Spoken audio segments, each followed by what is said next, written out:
নমস্কাৰ মই আজি এটা বিশেষ কাৰণত এই ভিডিঅ'টো বনালো আৰু আসলতে মই ক'ব বিচাৰিছো কি যে বৰ্তমান সময়ত নন্দিতা গাৰ্লছাক আমাৰ অসমৰ মাননীয় মুখ্যমন্ত্ৰী ডক্টৰ হিমন্ত বিশ্ব শৰ্মাই তেওঁক খেলৰ দায়িত্ব দিছে অতিৰিক্তকৈ ইয়াৰ আগতে বিদ্যুতৰ মানে শক্তি বিভাগৰ দায়িত্বত আছিল তাৰ পিছত সমবায় শক্তি বিভাগৰ মাচুল বৃদ্ধি কৰাৰ কথা সকলোৱে জানেই যে বৰ্তমান সময়ত মাচুল বৃদ্ধি হৈছে আৰু সমবায় এতিয়ালৈকে বহুমুখী সমবায় কাৰ্যালয়বোৰে খুলিব পৰা নাই আৰু তেনেকৈ আৰু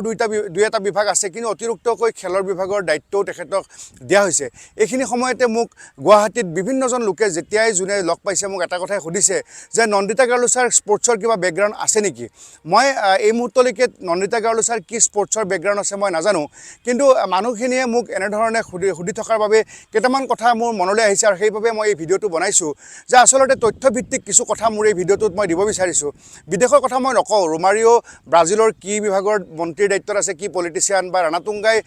শ্ৰীলংকাত কি দায়িত্বত আছে বা দেৱৰ চুকেৰে কেনেধৰণে ফুটবলৰ ক্ৰ'য়েছিয়াৰ মুৰব্বী সেই কথাবিলাক মই ক'বলৈ নাযাওঁ কিন্তু ভাৰতবৰ্ষত যেতিয়া আমি দেখিছিলোঁ যে নৰেন্দ্ৰ মোদী ডাঙৰীয়া দেশৰ যেতিয়া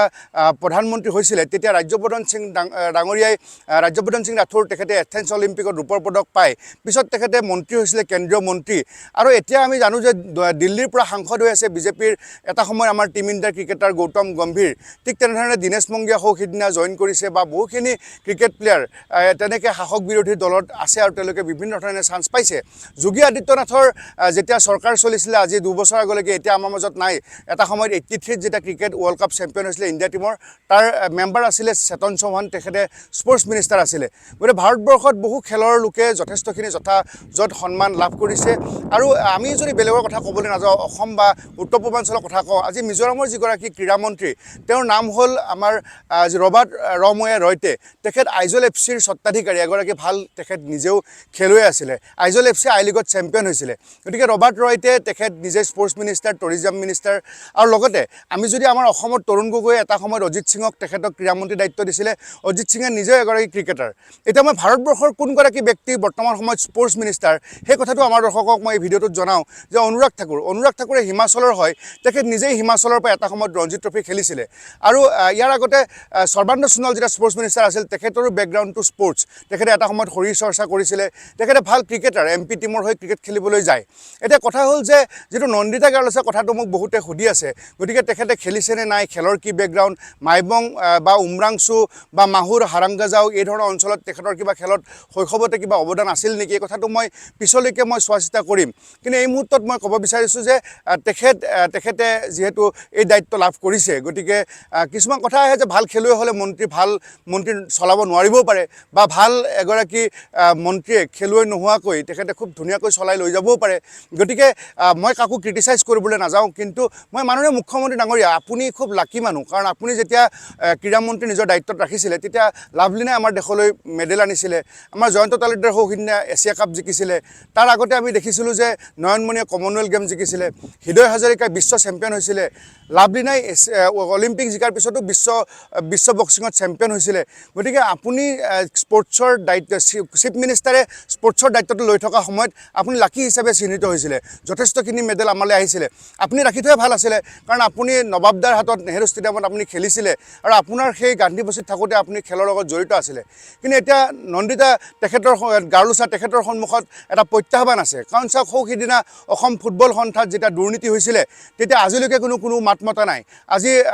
সম্বিত শৰ্মা তেখেতে কৈছিলে যে অসম ফুটবল সন্থাত 1.5 কোটি টকাৰ দুৰ্নীতি হৈছে 35 লাখ টকাৰ তথ্য তেখেতে দাঙি ধৰিছিলে কিন্তু তেখেতক তাৰ পৰা এই দুয়োজন ব্যক্তিক আঁতৰাই দিয়াৰ দূৰৰে কথা এতিয়া সম্বিত শৰ্মাকে আজীৱন সেই ফুটবলৰ পৰা আঁতৰাই দিছে গতিকে মই আশা কৰিছোঁ যে নন্দিতা গাৰ্লছাই নতুনকৈ ক্ৰীড়ামন্ত্ৰীৰ দায়িত্ব লাভ কৰিছে সকলোৱে ভাবি আছে যে তেখেতে বিদ্যুতে হওক বা সমবায় যেনেধৰণে ভাল ধৰণে এতিয়ালৈকে 100% ৰিজাল্ট তাৰ পৰা পোৱা নাই গতিকে স্পৰ্টছটোতো তেখেতে খেলৰ কিছুমান ইভেণ্ট উদ্বোধন কৰিব নেকি বা জাৰ্চি উদ্বোধন কৰিয়ে তেখেতৰ কাৰ্যকাল শেষ কৰিব নেকি কিন্তু মই তেনেকৈ নাভাবোঁ মই ভাবোঁ যে নন্দিতা গাৰ্লছাই তাৎক্ষণিকভাৱে 48 ঘণ্টা বা 72 ঘণ্টাৰ ভিতৰত এই এই যে অসম অলিম্পিকৰ যি মেইন কালপ্ৰিট যে দুৰ্নীতি সংঘটিত কৰিছে তেওঁক তেওঁৰ বিৰুদ্ধে কঠোৰৰ পৰা কঠোৰতম শাস্তি বিহি তেওঁ ইতিমধ্যে স্পৰ্টছৰ দি তেখেতৰ নতুন দায়িত্ব সেই দায়িত্ব সুচাৰুৰূপে পালন কৰিব আৰু আমাৰ অসমৰ যে এতিয়া তেখেতে আগতে বা খেলৰ কথা জানিছিল নে নাই মনালিছা বাইদেৱে বাওহাতেৰে সোঁহাতেৰে কোনফালেৰে টেবুল টেনিছ খেলে এইবোৰ কথা বা তেখেতে জানে নে নাই মই ভাবোঁ এতিয়াও জানি অসমৰ খেলক এটা সুন্দৰকৈ আগবঢ়াই লৈ যোৱাৰ ৰাস্তা আছে কাৰণ কিয় অসমত খেলুৱৈ যথেষ্ট উপেক্ষিত আজি সুনীল ছেত্ৰীৰ লগত ইণ্ডিয়া খেলি এতিয়া 26 বছৰ বয়সত ভৰিখন অকণমান আঘাতপ্ৰাপ্ত হৈছে কাৰণে এতিয়া উবেৰ চলাব লগা হৈছে এলেন দেউৰী আজি অলিম্পিক খেলাৰ পিছত ৱৰ্ল্ড চেম্পিয়ন হোৱাৰ পিছত এছিয়ান আৰু কমনৱেলথত মেডেল থকাৰ পিছতো এতিয়া এটা চাকৰি বিচাৰি হাহাকাৰ কৰিবলগীয়া হৈছে অসমৰ হৈ খেলা সিদিনা এছিয়া কাপত গ'ল্ড মেডেল পোৱা আমাৰ জয়ন্ত তালুকদাৰে গতিকে এনেধৰণৰ বহুত খেলুৱৈ আছে এছিয়ান গেমছত 4বাৰকৈ খেলা কবিতা দেৱীৰ চাকৰি নাই আজি ৰডালি বৰুৱাই তেওঁ এছিয়ান গেমছ খেলিছিলে জাকাৰ্টাত তেওঁ নিজে চাকৰি গোটাই লৈছে গতিকে অসমত খেলুৱৈ যথেষ্ট উপেক্ষিত এই সময়ত মই ভাবোঁ যে আজি যি হাফলং সমষ্টিৰ পৰা অহা নন্দিতা গাৰ্লোছাই তেখেতৰ সন্মুখত এটা প্ৰত্যাহ্বান আছে আৰু এইখিনিতে এটা কথা মনলৈ আহিছে যে আজি